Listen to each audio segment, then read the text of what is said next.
Namaste and welcome to another episode of the Dharma podcast. In today's episode, I will talk about the still burning issue of the Tirumala Laddu controversy that erupted last week. And I know I'm late to this, but then although I was tempted to jump right in as soon as it exploded, I purposefully restrained myself and kind of contemplate about it before publishing this episode. Now, with that said, without further ado, let's dive right into today's episode. Let's begin with the story of a real life story of Professor T.S. Venkannaya. Shri T.S. Venkannaya was a giant of the great Kannada literary renaissance that blossomed in the latter half of the 19th century, and it flourished continuously for almost an entire century. Shri T.S. Venkannaya's father, Subbanna, he worked back then in the government of Maharaja Krishnaraja Wadayar III as a Sheikhdar. A Sheikhdar was an officer in the revenue department at the taluk level in charge of collecting land tax. This was a rather lucrative job in that period. A life-changing episode occurred in Shri Subbanna's life when he was just in his 20s, and this episode holds a great historical mirror to the contemporary Hindu society. Let me explain. Today it might sound unbelievable, but it is true that for unending centuries, a deep, unswerving and unquestioning piety and devotion, bhakti, was the intrinsic trait of the Hindu Samaj. It was a Hindu Samaj that had not yet been infected by what Macaulay defined as education. And Shri Subbanna was no exception to this Hindu Samaj. And in fact, Shri Subbanna hailed from a deeply traditional household that held Rama Bhakti above everything else. Even when he went on his official travels, Shri Subbanna would begin his day's work only after finishing his Rama Puja and finishing his Ramayana Parayanam by chanting at least one sarga of the Srimad Ramayana. On one such occasion, Subbanna arrived quite late in the presence of his boss. His boss was the Amaldar and his boss had summoned him. And when Subbanna arrived late, the boss was already furious and he was seething. And when he saw Subbanna's face, he mocked his devotion, he mocked his Rama Bhakti because he perceived this as insubordination. So Subbanna looked at him, he patiently listened to his tirade, his angry speech, his scolding, and finally responded as follows. Sir, the puja and the parayanam of Ramayana were not done by the Sheikhdar. These practices do not fall under the purview of any law of any government. They are inherent in my personality and they are inseparable from my life. No government has the right to forbid them, and neither do you have any right to object it. And the very next moment, Shri Subbanna wrote his resignation and handed it to his boss, who was completely shocked. He also felt a little guilty and remorseful. So he softened his tone and he tried to dissuade Subbanna from taking such a drastic step. And he tried to persuade him repeatedly that, look, take back your resignation. I know I was harsh with you. And when Subbanna heard all this, he gave a reply which is worth its weight in gold. This is what he said. Sir, I have not resigned from my job because I was angry at you.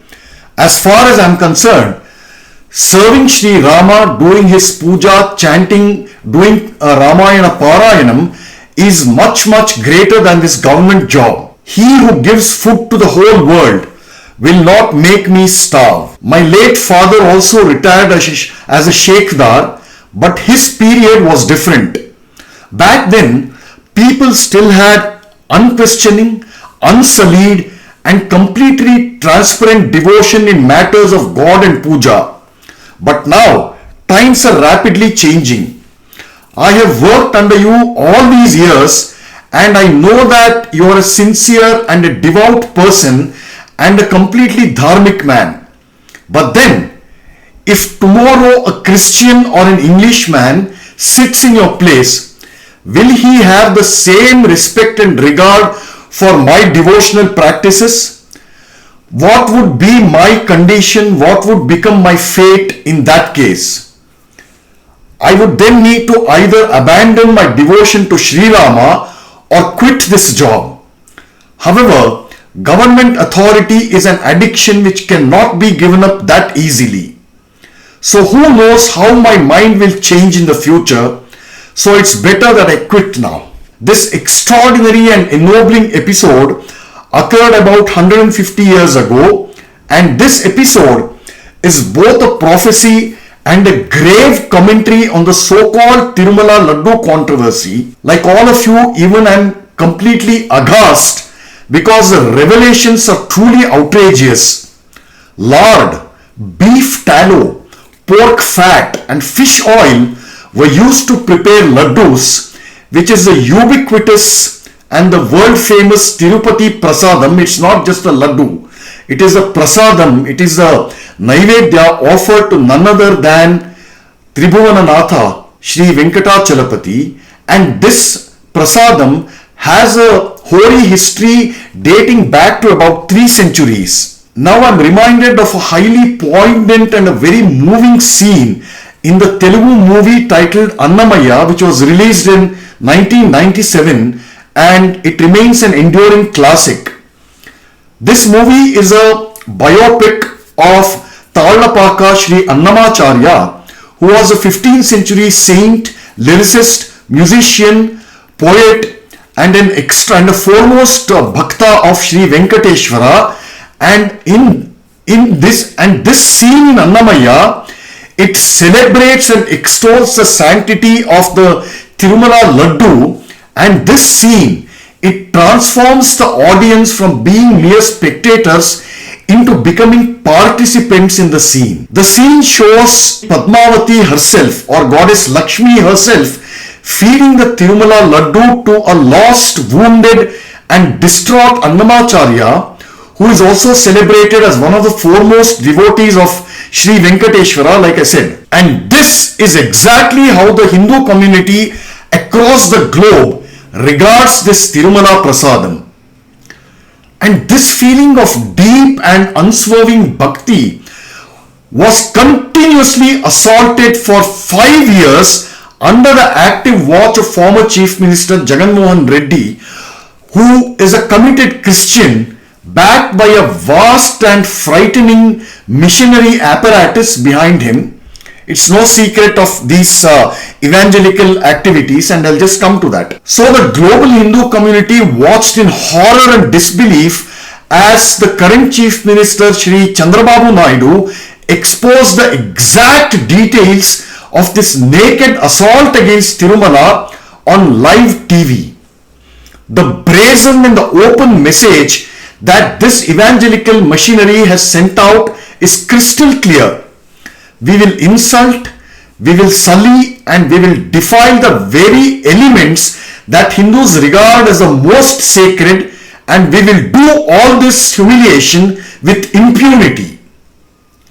The fact that this horrible concoction was given as prasadam to millions and millions of unsuspecting Hindu pilgrims on a daily basis for 5 years, and this scandal was carefully concealed for such a long time, makes this profanity, makes this insult all the more hurtful, gruesome and distressing. But then, to all those people who have followed the events that have unfolded in Andhra Pradesh since 2004, it was undivided Andhra Pradesh back then, these revelations are utterly unsurprising, and the defiled prasadam is just a minor outgrowth of an all-encompassing cancer that has held Tirupati and Tirumala in its tight grip.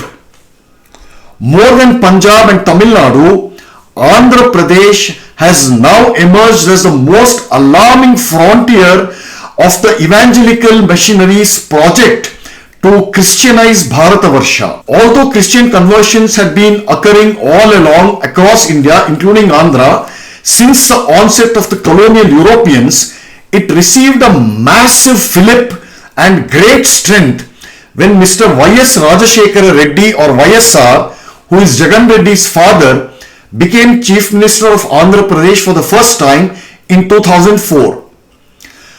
Apart from using taxpayer money to give out freebies to the Christian community, the wild project of planting Christian crosses on the sacred Tirumala hills began in YSR's tenure.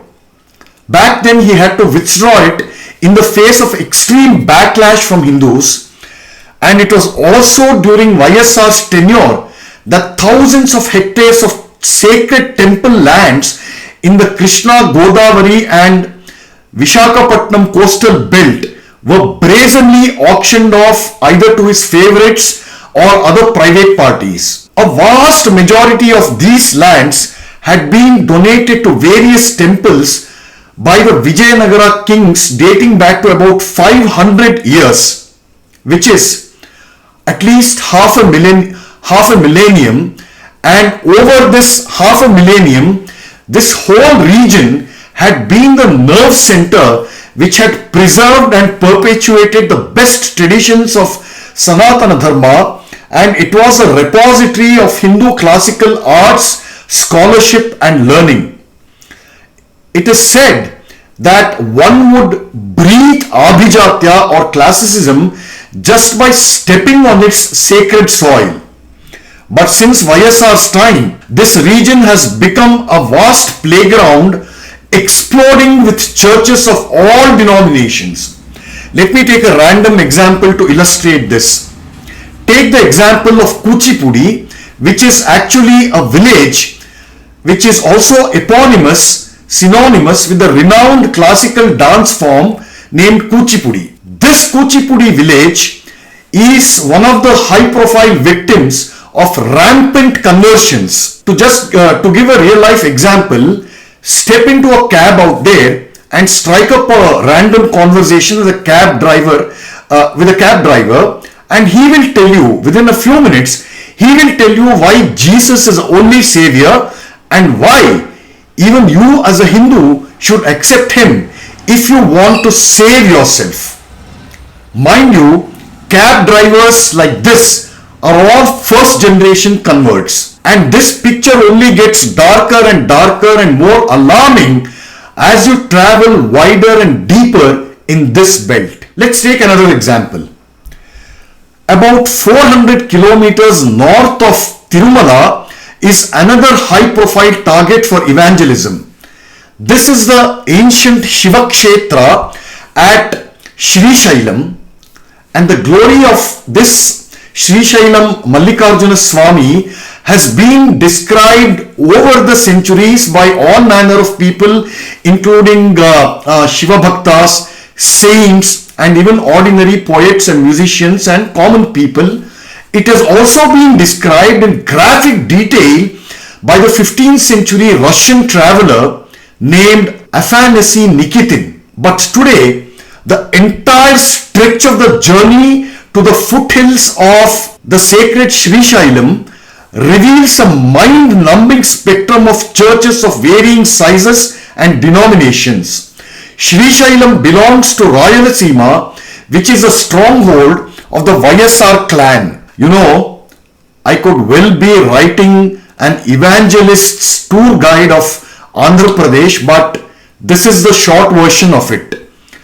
Every major Hindu Tirtha Kshetra has not only been targeted but infiltrated by evangelists in unprecedented ways, and I'll give out some data points in a couple of minutes. For example, several shopkeepers selling various puja items in the sacred Kshetra of Mantralayam are first generation and second generation Christian converts, but they continue to retain Hindu names. Now, When you look at the history of Christian evangelism, it shows that it is clear and highly vocal about its intent to convert heathens, but it adapts, adopts and innovates with respect to geography, local cultures and practices, and accordingly shapes its practical tactics for conversion.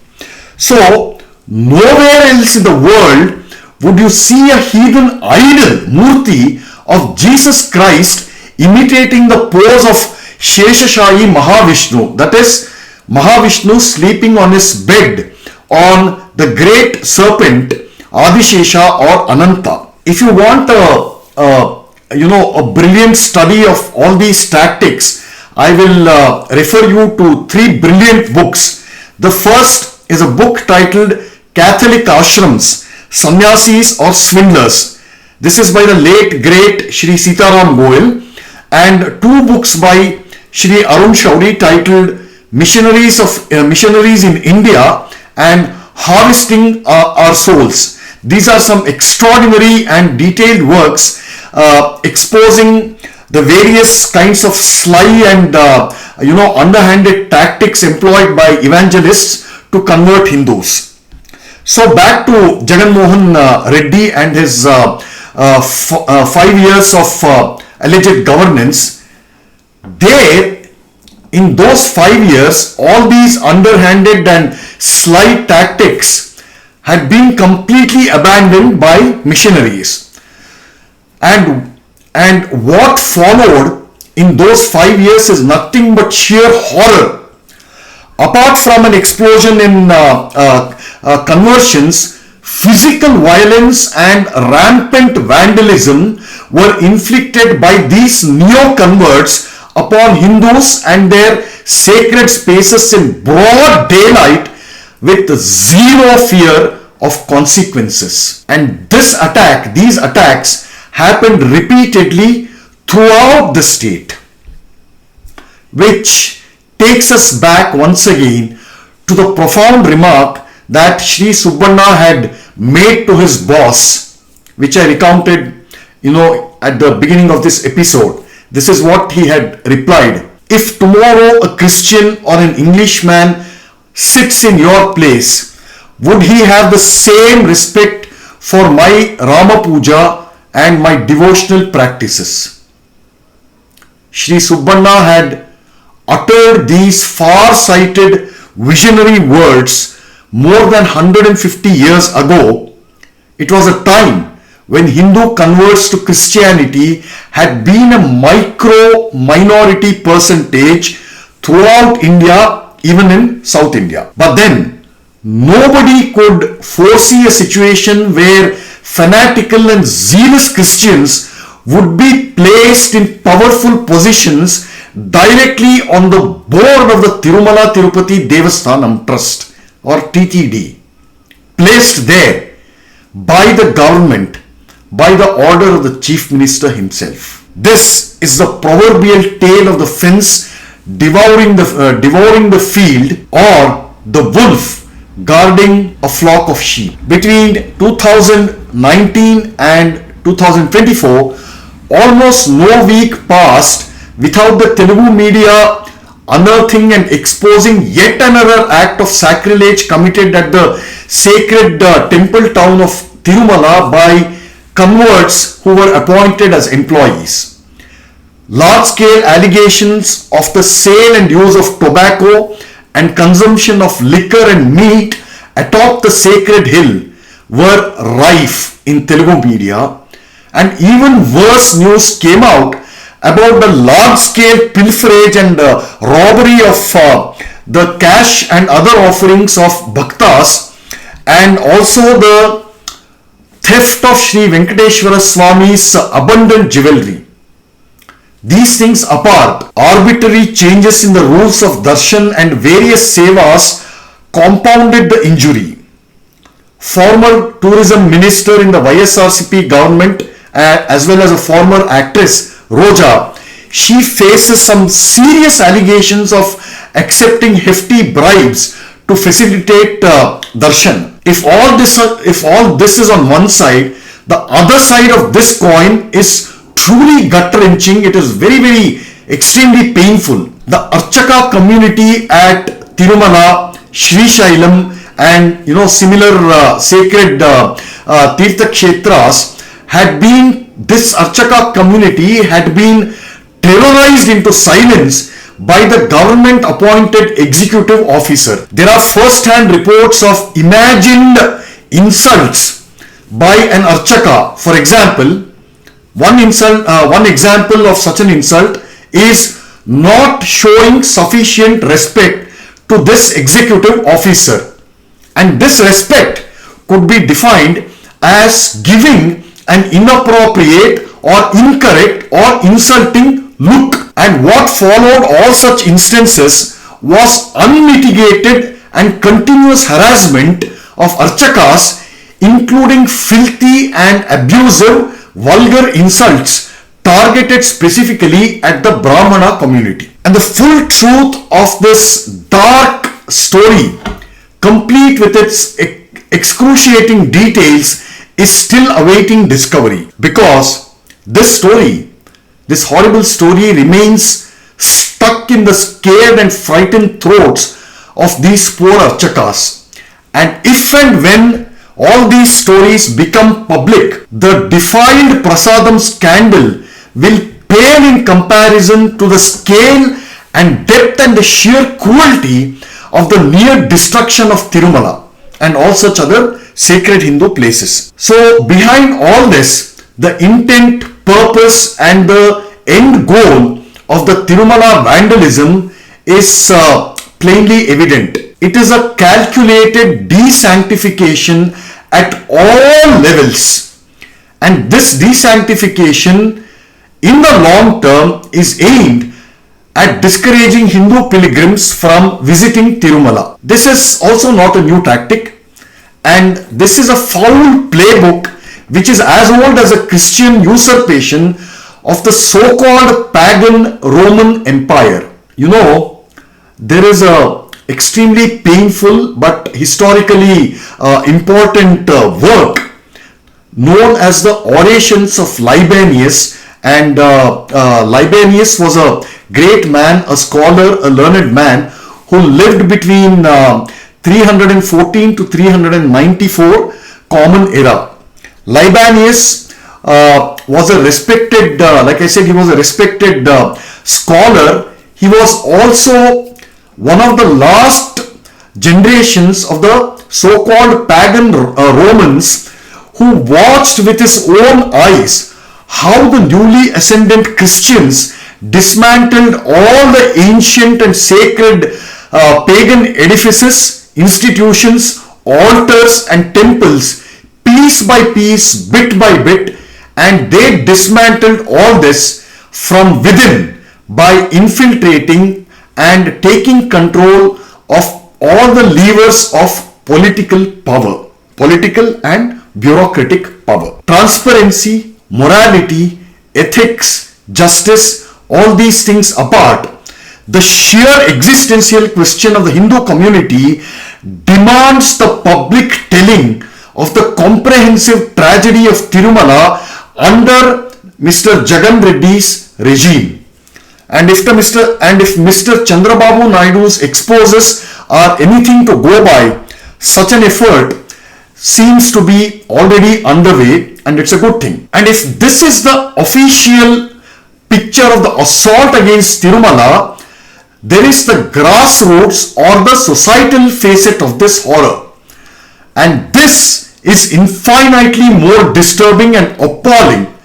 I'll give you 3 instances to illustrate, what I'm saying. In October 2014, the Tirupati urban police arrested a man named Monditoka Sudhir, and this is the gist of that story.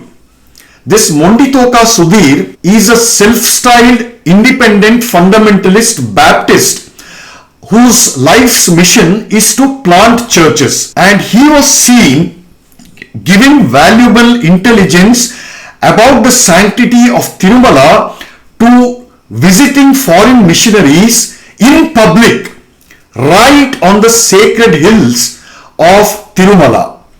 And a video of this incident went viral on social media and YouTube and led to his arrest. In plain language, we can describe this incident as Sudhir Monditoka was enabling the recce of these foreign evangelists of Tirumala. Second, a similar development is the kind of sweeping inroads that the evangelical juggernaut has made into the Telugu film industry, and the Telugu cinema industry maintains a powerful influence over Andhra and to some extent Telangana politics. Even 10 years ago, it was quite rare to see overt depictions of Christian themes and evangelical messaging in Telugu movies. That has noticeably changed ever since, especially during Jagan Reddy's tenure. And in the real world, a good section of converted Telugu Christians, including producers and film financiers, are openly campaigning for the so-called recovery of all Baptist lands in the state. I think further commentary on this is superfluous, and it is highly recommended to do in-depth research on just this one phenomenon. And now the last data point leads us back to the YSR dynasty. His dramatic rise to quasi-despotic power gave a renewed boost to Reddy politics, which had been the mainstay of the Congress party in Andhra Pradesh since independence. In public, YSR presented himself as a Reddy and not as a Christian. But behind the scenes, he allowed Christian missionaries to freely do their soul harvesting business. His son, Mr. Jagan Reddy, also followed the same template but with greater audacity. And the net outcome of all this has been a total isolation and a total cutting off of one section of the Reddy community from its Sanatana roots.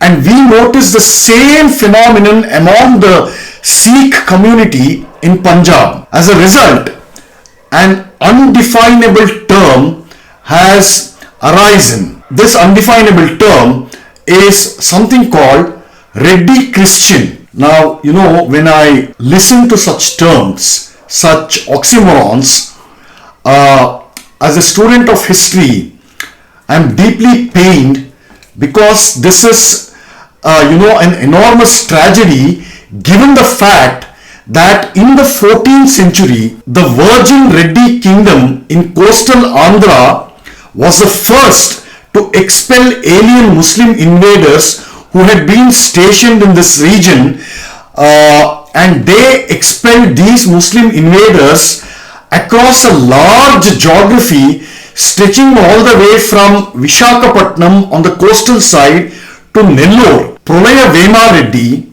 and his younger brother Prolaya Vema Reddy was a founder of this new Reddy kingdom. His youngest brother Malla Reddy, both of them, they have explicitly and proudly mentioned in their inscriptions that the singular goal of their heroic war of Turushka liberation was to restore the primacy and the supremacy of the Vedic Dharma, of which they were proud servants and devotees. And this same region is today home to Reddy Christians and countless churches. Let that sink in. It is futile, foolish, and even abject to entirely blame evangelists for the appalling Christianization and de-Hinduization of Andhra, because over the decades after independence, the Hindu community has not only become lazy, but it has failed to erect unbreachable safeguards against alien encroachments into their dharma. Now, one inseparable part of agriculture is the constant removal of weeds, and the second part is preventive pest control. From this perspective, owing to a combination of reasons, including mindless infighting among the various Hindu sampradayas, Tirumala over the same period became lax in this regard of defense, which is why it became fair target relatively easily. All it needed was just one electoral victory, and that electoral victory came to Jaganmohan Reddy. And what happened during Jagan Reddy's subsequent rule was a short-lived evangelical usurpation of the sacred kshetra of Tirumala. And mind you, there is no guarantee that this won't recur. I think there is a sort of a twisted literary metaphor for what transpired in Tirumala even during the chief ministership of YSR. Sometime around 2006 or 2007, it was commonplace for Hindu pilgrims to see signboards proclaiming messages along these lines. For example, Christian missionaries are prohibited on the sacred Tirumala hills, or missionary activities will be strictly punished by law, or non-Hindus are not allowed on Tirumala, and messages of this sort. These signboards were displayed after every few meters on the ascent up the ghats from Tirupati, and also they were seen throughout the Tirumala Kshetra, the sacred temple town on the summit. These signboards, they are an incontrovertible sign of an acceptance of defeat. They are a kind of announcement of weakness.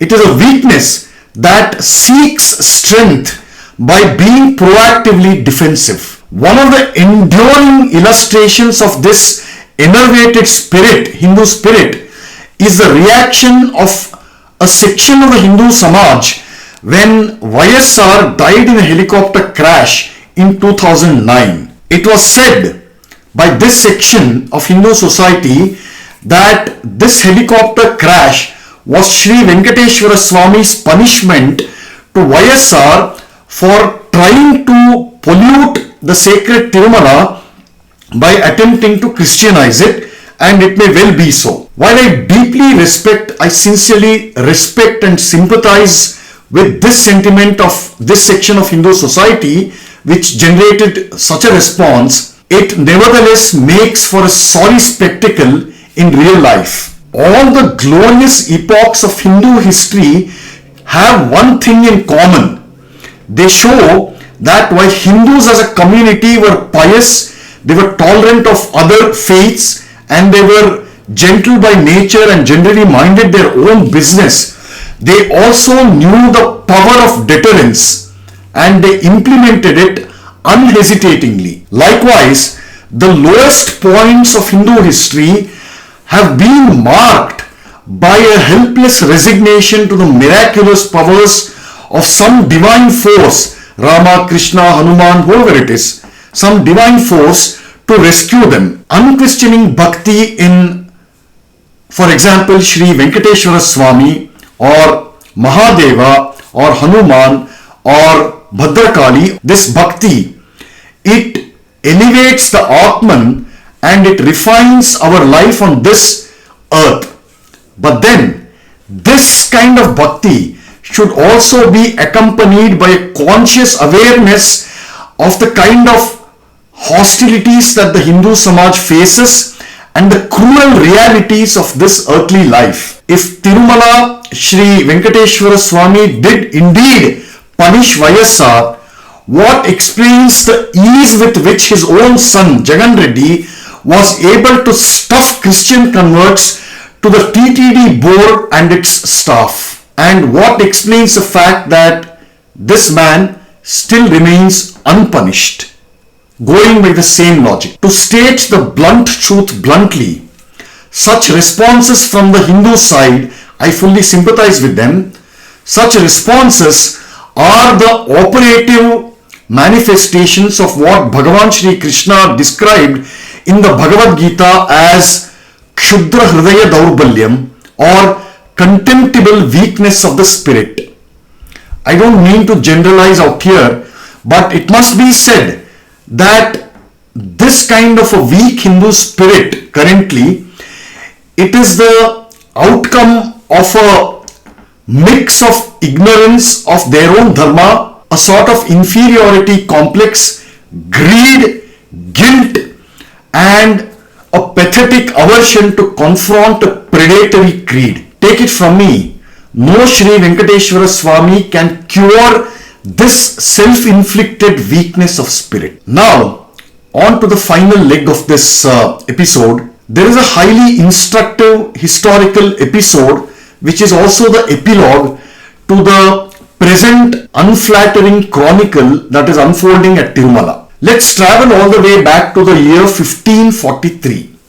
That year, a guy named Martim Afonso de Souza, he was a fanatical Portuguese governor of Goa. That year, he decided to go on a campaign to plunder and destroy Tirumala and to erase all traces of heathenness out there and to destroy the temple of Sri Venkateshwara Swami and plant a church at that place. Martin could not have chosen a worse time to do this, because back then the all-powerful Vijayanagara Empire was at its zenith. Halfway through his misadventure, Martim Afonso realized the kind of enormity of his blunder when a messenger met him and told him as follows: "Sir, your highness, even if you go to Tirumala with an overwhelming force, 2,000, 3,000, 4,000 or even 10,000 plus musketeers, be assured that the local people are so ferocious that they will dig out handfuls of earth and bury alive any number of Portuguese troops." This episode is narrated in a work called The Conquest of the East for Jesus Christ by the priests of the Society of Jesus. And so, Martim Afonso de Souza chose discretion over valor and wisely abandoned this project. Nearly 500 years later, it appears that Martim Afonso de Souza's objective has been partially achieved. It has been achieved not by a foreign missionary, not by a Portuguese fleet, not by an army of crusaders, but by second and third generation Hindu converts. This has been achieved by these second and third generation Hindu converts without firing a bullet, without bloodshed, in a democracy. It has been achieved by getting voted into political office, and immense clarity comes to us when we place the beef and pork and animal fat laced Tirumala Laddu in this context. And on that somber and rather depressing note, we can conclude this episode. As always, thanks for tuning into the Dharma podcast, and we sincerely hope that you like this episode. If you liked our work, please do consider subscribing to the Dharma podcast YouTube channel. Like our video so that it helps the YouTube algorithm. Share our videos so that it reaches a wider audience. It is shared across the global Hindu community.